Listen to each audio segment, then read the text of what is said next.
ختم ہے، اس کے بعد ہو رہا ہوگا کہ نفسی کا عالم، تو ایک حافظ قرآن 10 ایسے آدمیوں کو جنت میں لے جائے گا جن کا جانا جہنم میں واجب، لازم اور ضروری ہو چکا ہوگا۔ گویا کہ جہنم کے دروازے پر جن کا نام لکھا جا چکا ہوگا، ایک حافظ قرآن 10 ایسے آدمیوں کو جنت میں لے کے جائے گا جن کے حق میں سفارش کی جائے گی۔ سب سے پہلے اس کے والدین ہوں گے۔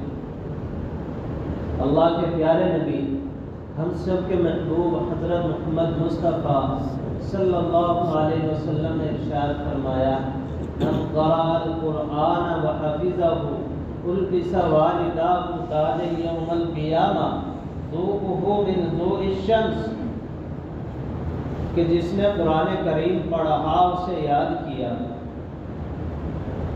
تو اللہ رب العزت اس کے والدین کے سروں پر سورج سے زیادہ روشن تاج رکھیں گے۔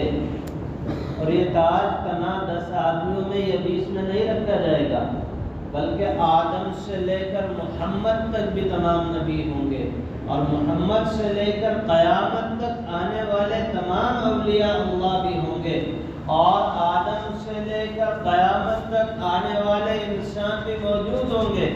وہاں اس شخص کو جس نے اپنے بیٹے کو حافظ قرآن بنایا، اس کے سر پر سورج سے زیادہ روشن تاج رکھا جائے گا۔ اور یہ اس وجہ سے،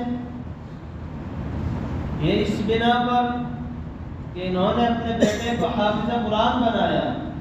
یاد رکھیے، قرآن ہمارے بیٹے کو ڈاکٹر انجینئر ہونے سے نہیں روکتا۔ یہ ہمارے ذہنوں میں غلط خیال ہو گیا ہے کہ اگر حافظ بنائیں گے تو بچہ ڈاکٹر نہیں بنے گا، انجینئر نہیں بنے گا، پروفیسر نہیں بنے گا، ماسٹر نہیں بنے گا۔ ضرور بنے گا۔ آپ اپنے بچے کو 12 سال کی عمر تک مسجد میں، مکتب میں بھی بھیجو، اسکول میں بھی بھیجو، 12 سال 13 سال کی عمر میں حافظ قرآن بھی ہو جائے گا، اور 5ویں 6ٹھی یا 7ویں جتنی کلاس تک پہنچ سکتا ہے وہ بھی پہنچ جائے گا۔ بلکہ قرآن پڑھنے کے بعد تو آپ کے بچے کا ذہن وسیع اور کشادہ ہو جائے گا۔ پڑھا کے تو دیکھیں، پڑھ کے تو دیکھیں۔ تو اس لیے والدین کے سروں پر سورج سے زیادہ روشن تاج رکھا جائے گا کہ انہوں نے اپنے بچوں کو حافظ قرآن بنانے کے لیے محنتیں اٹھائی، مشقتیں اٹھائی، تکالیف اٹھائی۔ صبح سویرے اٹھتے، مکتب پہنچاتے، مدرسے پہنچاتے، اور اس کے لیے ناشتے کا، کھانے کا انتظام کرتے۔ بڑی تکالیف اٹھانی پڑتی، کیونکہ عموماً اسکولوں میں اور کالجوں میں تو بچے دیر سے جا رہے ہوتے ہیں، اور مدرسے میں، مکتب میں تو اذان ہوتی ہے، اس وقت جا رہے ہوتے ہیں۔ تو والدین بھی تکالیف اٹھا رہے ہیں، مشقتیں اٹھا رہے ہیں۔ کبھی استاد نے بچے کے جسم پر چھڑی لگائی، نشان پڑ گئے، ان کو برداشت کر رہے ہیں، میرے بچے کے مستقبل کا معاملہ ہے۔ تو اس لیے اللہ رب العزت والدین کو اس نعمت عظمیٰ سے نوازے گا۔ اور حدیث میں ہے، اللہ کے رسول صلی اللہ علیہ وسلم نے ارشاد فرمایا کہ قیامت کے دن حافظ قرآن سے کہا جائے گا، پڑھتا جا اور جنت کے درجوں میں چڑھتا جا۔ حدیث میں ہے کہ جتنے قرآن کی آیتیں ہیں اتنے جنت کے درجے اور مراتب ہیں، اور حافظ قرآن قرآن کی آخری آیت پر پہنچے گا، جنت کے درجے تمام عبور کر لے گا، وہیں اس کے والد کا بھی درجہ ہوگا، اسے بھی اس نعمت کا صلہ ملے گا۔ چنانچہ علماء نے لکھا ہے کہ قرآن پڑھنا بھی ثواب، قرآن دیکھنا بھی ثواب، قرآن سننا بھی ثواب۔ اگر پڑھنا نہیں جانتے ہو، آسان طریقہ ہے، آپ کھول کے دیکھ سکتے ہیں۔ آپ کی مسجد میں امام ہے، آپ تھوڑا تھوڑا ان سے سیکھ سکتے ہیں۔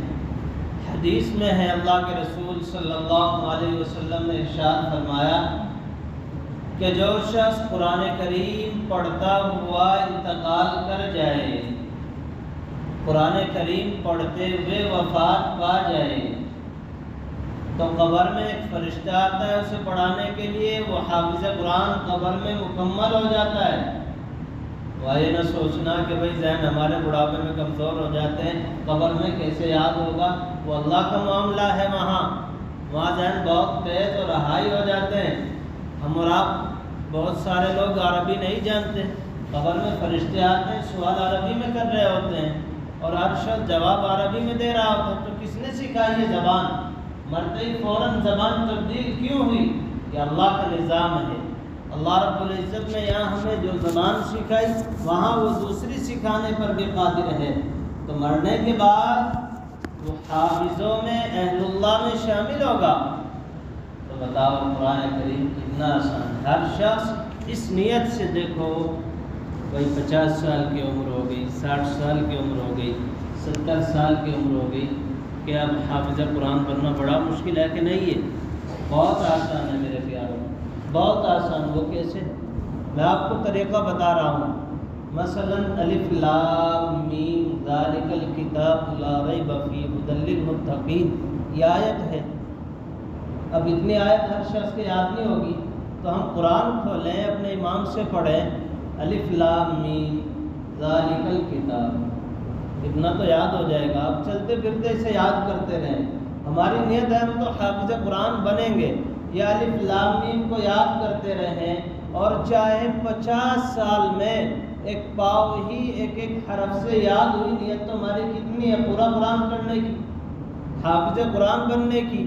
اور ایک صفحہ ہی ہمارے یاد ہوا 70 سال میں جا کے، اور ہمارا انتقال ہو گیا، تو کوئی فکر کی بات نہیں، حافظ قرآن میں اٹھیں گے کہ نہیں اٹھیں گے؟ تو نیت کی، ذرا سی محنت کی، معاملہ بدل گیا، حکم بدل گیا۔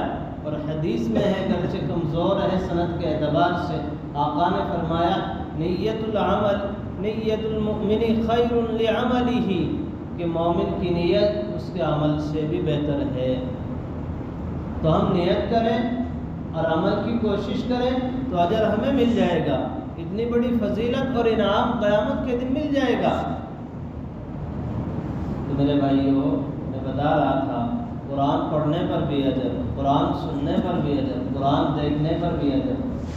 ایک شخص تھا، بیچارہ ان پڑھ تھا، لیکن قرآن سے محبت رکھتا تھا۔ وہ روزانہ قرآن کھولتا اور انگلی پھیرتے جاتا، گھماتے جاتا، کہتا میرے رب نے یہ بھی سچ فرمایا، میرے رب نے یہ بھی سچ فرمایا، یہ بھی میرے رب نے سچ کہا۔ وہ ایسے انگلی پھیر رہا ہے، انگلی پھیر رہا ہے، اور قرآن کے ورقے بدلتا جاتا ہے۔ ایک دن اس کا وقت آ جاتا ہے اور انتقال کر جاتا ہے۔ لیکن کیا ہوتا ہے کہ اس بستی میں کوئی نماز جنازہ پڑھانے والا بھی نہیں ہے، اس بستی میں کوئی شخص غسل دینے والا بھی نہیں ہے۔ ایک شخص وہاں سے گزر رہے تھے، جو پڑھے لکھے معلوم ہو رہے تھے، ان کو اپنی ڈیوٹی پہ جانا تھا، اپنی نوکری پہ جانا تھا، ملازمت پہ جانا تھا، تو لوگ تلاش میں کوئی آئے جو نہلانا جانتا ہو، غسل دینا جانتا ہو، نماز جنازہ پڑھانا جانتا ہو، ہماری مدد کرے۔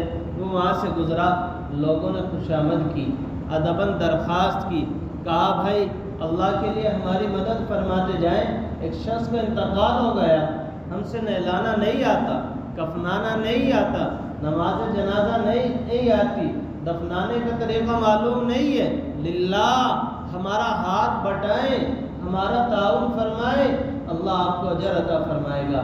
چنانچہ وہ آیا، تجہیز و تکفین کا انتظام کرایا، نماز جنازہ سے فارغ ہوئے اور اسے دفنایا۔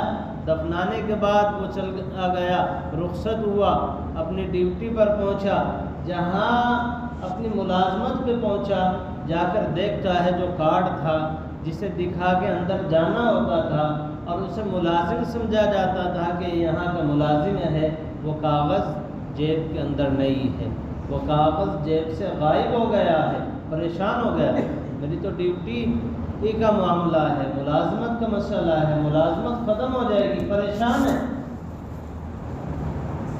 اب اسے یقین ہوا کہ میرے کاغذات جب اس شخص کو قبر میں اتار رہے تھے، اس کی قبر میں گر گئے، اوپر کی جیب ہوگی، جیسے انسان نیچے کو جھکا تو فوراً اس کی جیب سے وہ کاغذ نکلے اور گر گئے۔ پریشان ہوا، تیز دوڑتا ہوا آیا، ہانپتا کانپتا ہوا اس بستی میں، اور آ کر کہنے لگا بھائی ایسے ایسے فلاں شخص کی قبر میں میرے کاغذات گر گئے ہیں، جس کو ابھی دفنایا ہے، تو وہ لوگ کہنے لگے بھئی اس شخص نے ہمارے اوپر احسان کیا ہے، چلو قبر کھولتے ہیں اور کاغذ اٹھاتے ہیں اور پھر دوبارہ مٹی ڈال دیں گے، اس نے تو ہمارے اوپر بہت بڑا احسان کیا ہے۔ مٹی کو ہٹایا گیا۔